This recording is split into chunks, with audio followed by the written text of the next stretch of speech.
ঠিক এই সময় থেকেই অনেকের আম গাছে মুকুল আসতে শুরু করেছে বা আর কিছুদিনের মধ্যেই অনেকের আম গাছে মুকুল এসে যাবে।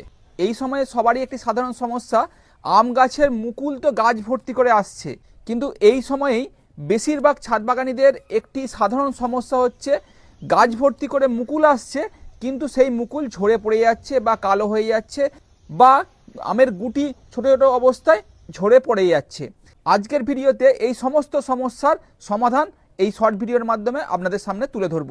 এই সময় যাদের গাছে মুকুল আসছে বা এসে গেছে তারা কি করবেন? প্রথমে এই যে কাজটি করতে হবে, যখন মুকুল আসতে শুরু করছে সেই সময় প্রত্যেক 10 দিন অন্তর আপনাকে একটি ভালো মানের ফাঙ্গিসাইড অবশ্যই স্প্রে করতে হবে। কেন করবেন না, এই সময় এত পরিমাণে কুয়াশা আসছে, যেই কুয়াশা আম গাছের মুকুলের ওপর পড়ে এবং সেখানে ফাঙ্গাসের আক্রমণ ঘটে আম গাছের মুকুলগুলো ঝরে পড়ে যায় বা কালো হয়ে যায়।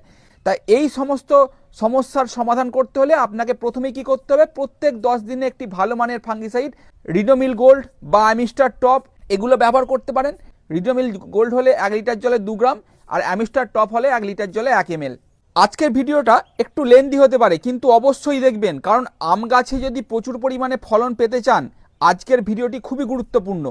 এরপরে আপনারা কি করবেন না, গাছে যখন মুকুল আসছে এই মুকুলের রস চুষে খাওয়ার জন্য হোপার পোকা গাছে ভর্তি হয়ে যেতে পারে। তাই আম গাছে মুকুল আসার আগের মুহূর্তে বা যখন আসতে শুরু করেছে সেই সময় অবশ্যই আপনারা প্রোফেক্স সুপার বা কিংডক্সা বা হামলা এই জাতীয় কীটনাশকগুলো 1 লিটার জলে 1 ml মিশিয়ে গাছে অবশ্যই স্প্রে করে দেবেন। আর এই কীটনাশকটি কিন্তু যখন মুকুল এসে যাবে, মুকুল ফুটতে শুরু করেছে তখন কিন্তু আর প্রয়োগ করা যাবে না, কারণ মুকুল এসে যাওয়ার পর যখন মুকুলগুলো প্রস্ফুটিত হতে শুরু করেছে তখন পরাগ মিলনের জন্য যে সমস্ত কীটপতঙ্গ মুকুলের ওপর বসবে এই সমস্ত কীটনাশকের প্রভাবে সেই কীটপতঙ্গগুলো মারা যেতে পারে। তাই অবশ্যই মুকুল আসার আগে বা মুকুল যখন আসতে শুরু করেছে ঠিক সেই মুহূর্তে আপনাকে কীটনাশকটি প্রয়োগ করে নিতে হবে। মুকুল এসে যাওয়ার পর কিন্তু আর কোনো রকম কীটনাশক প্রয়োগ করা যাবে না। এরপরে কি করবেন, যখন মুকুলগুলো প্রস্ফুটিত হয়ে আস্তে আস্তে আমের গুটিতে সেট হচ্ছে, ছোট ছোট আম ধরছে, সেই সময় আপনাকে একটি পিজিআর প্রয়োগ করতে হবে, প্ল্যানোফিক্স। এই পিজিআরটি 1 লিটার জলে 7 ফোঁটা মিশিয়ে আম গাছে ভালো করে স্প্রে করে দিন, তাহলেই দেখবেন আমের গুটি ঝরে পড়া অনেকাংশেই রোধ হয়েছে।